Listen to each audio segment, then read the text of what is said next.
प्रधानमंत्री किसान सम्मान निधि 1 अगस्त से खाते में आएंगे 2-2 हजार रुपए। जानिए कैसे मिलेंगे। भारत में राफेल की पहली खेप पहुंचते ही बेचैन हुआ पाकिस्तान, दिया बड़ा बयान। बिहार के 14 जिले की 39,63,000 आबादी बाढ़ से प्रभावित, खतरे के निशान से ऊपर बह रही है नदियां। राममय हुई अयोध्या, भूमि पूजन से पहले कैसी चल रही है तैयारियां, देखिए पूरी खबर। भारत की आर्थिक चोट से परेशान हुआ चीन, दी चेतावनी होगा नुकसान। स्वागत है आपके अपने न्यूज चैनल दी प्रोफेशनल गाय में। अगर आप इस चैनल में नए हैं तो सब्सक्राइब कीजिए और बेल आइकन को दबाइए दिन भर की 10 बड़ी खबर सबसे पहले देखने के लिए। केंद्र की मोदी सरकार कल 1 अगस्त से देश के किसानों को आर्थिक मदद पहुंचाने वाली है।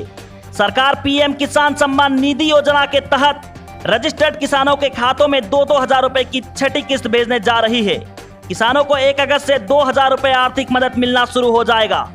यह आर्थिक मदद उन्हीं किसानों को मिल पाएगी जिन्होंने इसका लाभ पाने के लिए अपना रजिस्ट्रेशन करवाया है। फ्रांस की विमान निर्माता कंपनी डसल्ट एविएशन द्वारा निर्मित राफेल लड़ाकू विमानों की पहली खेप भारत पहुंचते ही पाकिस्तान की बेचैनी बढ़ गई है। पाकिस्तान के विदेश मंत्रालय ने एक बयान में कहा है कि भारत अपनी रक्षा जरूरतों से कहीं ज्यादा हथियार जुटाने में लगा हुआ है। एक साप्ताहिक प्रेस वार्ता में पाकिस्तान के विदेश कार्यालय की प्रवक्ता आयशा फारूकी ने विश्व समुदाय से गुहार लगाते हुए भारत के हथियार के निर्माण और संयोजन के रोके जाने की बात कही है। उन्होंने कहा है कि इससे दक्षिण एशिया में हथियारों की होड़ बढ़ सकती है। बिहार में बाढ़ ने तबाही मचा रखी है। प्रदेश के हजारों गांव इस बाढ़ की चपेट में आकर पूरी तरह पानी में डूब गए हैं। आंकड़ों पर गौर करें तो प्रदेश के 14 जिलों की 39,63,728 आबादी बाढ़ से प्रभावित है। हालांकि इनमें से 3,16,661 लोगों को अब तक सुरक्षित ठिकाने तक पहुंचाया गया है।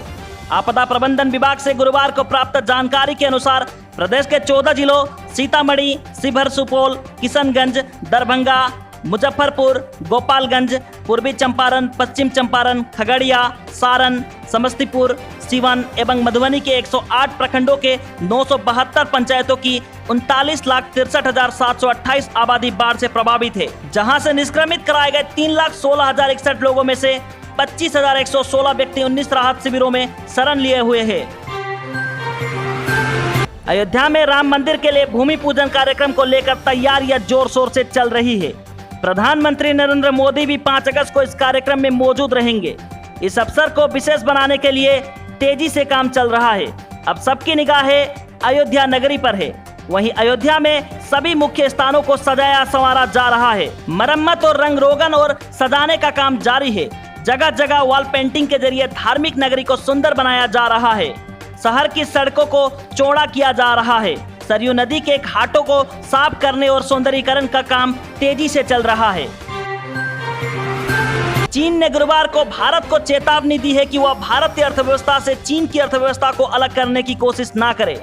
चीन ने कहा है कि अगर भारत ऐसा करता है तो दोनों देशों को ही नुकसान होगा। चीनी राजदूत ने कहा है कि चीन भारत के लिए रणनीतिक रूप से कोई खतरा नहीं है और दोनों को एक दूसरे की जरूरत है। चीन का यह बयान तब आया है जब मोदी सरकार ने सुरक्षा कारणों से चीन के कई ऐप्स बैन कर दिए हैं। इसके साथ ही विदेशी निवेश समेत भारत में कारोबार करने के कई नियमों में बदलाव किए हैं, जिससे चीनी कारोबार के हित प्रभावित होना तय है। वैक्सीन के ट्रायल को लेकर सरकार ने मांगा यह स्पष्टीकरण। केंद्रीय औषधि मानक नियंत्रण संगठन CDSCO की विशेष समिति ने सीरम इंस्टीट्यूट ऑफ इंडिया से उस आवेदन पर स्पष्टीकरण मांगा है जिसमें उसने भारत के औषधि महानियंत्रक DCGI के ऑक्सफोर्ड द्वारा कोविड-19 के लिए विकसित संभावित टीके के दूसरे और तीसरे चरण के परीक्षण के लिए अनुमति मांगी है। आधिकारिक सूत्रों ने बुधवार को यह जानकारी दी है। देश में हाई स्पीड ट्रेनों पर काम शुरू। भारतीय रेलवे में कई सारे बदलाव किए जाने के बाद अब भारत सरकार ने हाई स्पीड ट्रेनों के जाल बिछाने को लेकर काम शुरू कर दिया है। जल्द ही देश में अब हाई स्पीड ट्रेनों का काम शुरू किया जाएगा। इसके लिए राष्ट्रीय राजमार्ग प्राधिकरण NHAI जमीन अधिग्रहण का काम करने वाली है। यही नहीं, बुलेट ट्रेन या हाई स्पीड ट्रेनों के नेटवर्क बिछाने के साथ साथ एक्सप्रेसवे या हाईवे को भी विकसित किया जाएगा।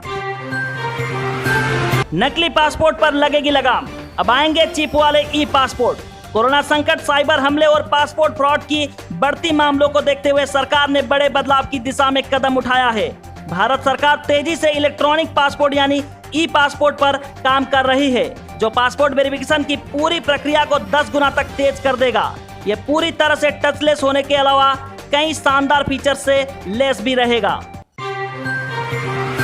चीन को एक और झटका, अब कलर टीवी सेट के आयात पर रोक। चीन को लगातार आर्थिक मोर्चे पर भारत झटका दे रहा है। अब भारत सरकार ने रंगीन टेलीविजन सेट के आयात पर बैन लगा दिया है।